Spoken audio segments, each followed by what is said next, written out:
we now, do what we've done the past few days, react to some of the top headlines going on in the world of soccer. We um we start off with the England national team. They actually lost their send-off game to the European Championship. And it's interesting. They have their send-off game already, in the fact that their European Championship start in more than a week, in another 8 days, and they're already playing their last game, which is usually they play their last game about 4 or 5 days beforehand. Their first game, 4 or 5, maybe 6 days, but 8 days before. Not a big deal, but yeah, they lost. They lost to Iceland. They lost to Iceland. They were only able to get one shot on target, and it was kind of a low, lifeless performance. Played this game at Wembley, and in my opinion, this was basically a lot of the starting 11. I thought the back line, Walker, Stones, Gahey, Trippier, I think that's the back line we're gonna see at the European Championship. Obviously, we're gonna have Pickford in there instead of Ramsdale, but I think that back four. I think there was a reason why he played this back four, because he wanted this team. He wanted to get this cohesion together, because it's clear to us that this is gonna be the back four at the European Championship. Luke Shaw will not be ready for the first game. There's no way. So I think Trippier is gonna be at left back. Stones, Gahey is the partnership. Walker right back. Now Bellingham did not play. He went with Rice and Mainu, and played a more attacking lineup, playing Palmer, Foden, Gordon, Kane. I think now Saka's gonna come in, so Saka is definitely gonna start. I don't know. I think he's gonna drop Palmer and bring in an extra midfielder. I don't think he's gonna play this open at the Euros. I think he was just trying this out to see, but I don't think he's gonna go this open at the Euros. I think he's gonna get rid of Foden, and he's gonna put an extra midfielder in Bellingham. And I don't know if Mainu was gonna start. I think it's gonna probably be Gallagher. Mainu is the other option. There is a chance he starts. Don't get me wrong. He is the more talented player, but I think Gallagher, with the work rate and his how comfortable he is sitting in front of a back four and doing the dirty work, I definitely think, yeah. But the thing is, I'm not hugely. I've already said my thoughts on this England national team. I don't think they're anywhere near good enough to win the European Championship, but at the same time, I don't think this is the worst thing in the world. The last World Cup, they came out, they lost the game to Hungary like 4-1 in the Nations League. Later on in the summer, and a few months later, they went to the World Cup, and they ended up losing in the quarterfinals France. But it's just like, it happens.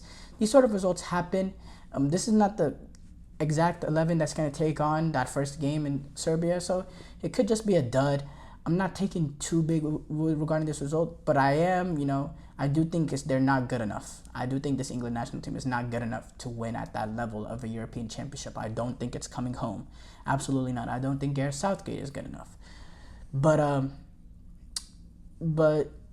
think, I don't know. I think with Maguire being out, because usually in previous tournaments, not only would he go with the back three that turned into a back five, but he'd also play two holding midfielders in front of that back five.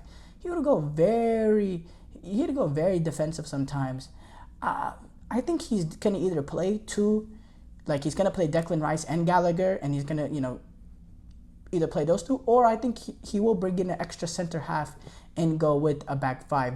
In my opinion, I don't see him going this open with the center backs. I don't think he trusts Stones and Gahey. And now if Stones is injured and Stones is out, then I think is 1000% gonna switch to, he's gonna make some sort of adjustment to make the starting lineup more pragmatic. He has to, because that's just the Gareth Southgate's nature. But they start off their Euros in 8 days. Maybe that gives John Stones an opportunity to come back. We don't know the extent of what happened exactly. He was replaced at halftime. He said the substitution was precautionary, so I'm assuming he's gonna be let's assume he's gonna be available. But 8 days, I think 8 days is enough time for England to situate that issue. I think Stones will be back. Basically, that's what I'm trying to say. Um, More breaking news coming on. Manchester United still have not decided on Erik ten Hag. Joke for me, whatever is going on, is a disgrace. The way Erik ten Hag is being treated, the way this United, this new board, this new in US football operations, they're performing like the Glazers. They still have not informed Ten Hag how it's gonna drag to a third a week according to sources because of this end of season review that they should have done a whole long time ago. The way that they're behaving is just flat out joke, and I feel really bad for Ten Hag. And even if they were to make this decision to sack Ten Hag, I mean, just what a mess. And now you're having to hire a new manager after 3 weeks at the end of the season, just starting your new manager search. I don't know. There was and not only that, also the way that the sources came out that they were talking to McKenna representatives before the FA Cup final. Everything's done. They're saying this is a new board coming in to help, but it's the same old. Manuel Neuer made another mistake for Germany against Greece. Look, so Germany won that game 2-1, very dull game. But my main takeaway regarding this is Neuer. Neuer made another mistake. If you recall correctly, he made a mistake to lose Bayern that Champions League semifinal or to bring Real Madrid back in it to equalize, and then they ended up losing. For me, you have a guy like Ter Stegen on the bench who's playing the peak of his football and the peak of his prime, and you're playing Emmanuel Neuer, who is one of the greatest goalkeepers of all time. But there's mistakes that are showing now. This is 2 mistakes within a month. And when you have a guy like Ter Stegen on the bench, I don't know. There's a conversation there to be had. There is a conversation there to be had. The ball slipped, and it led to Georgios Masoros for a tap-in. Nagelsmann did say back in March that Neuer is going to be the first team goalkeeper, but I don't know. Ter Stegen, I think he definitely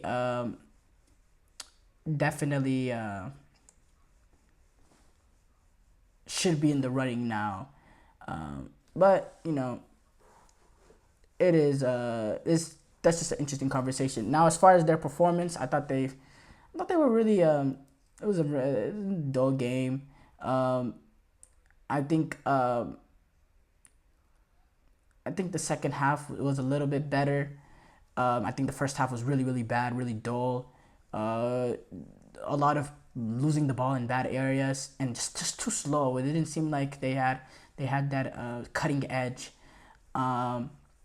But that is Greece. They're very, very dull, and they make games dull, and that's kind of their nature. But not the best way to send off the team to the European Championship, in my opinion. But in a week time now, they play Scotland. It's home Euros, and form don't matter anymore at that point. It's time to go, and they got a lot of fans to win back in the country because it seems like over the past few international tournaments, the support from the fans have not really been there like before.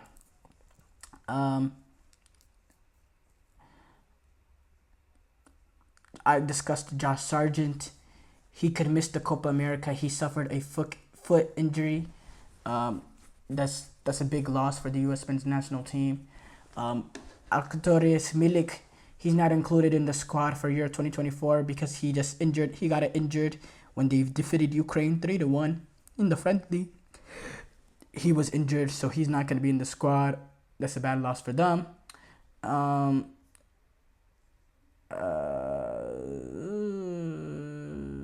Vardy, he has extended his contract at Leicester City. He's gonna be playing with them as they move back up into the Premiership.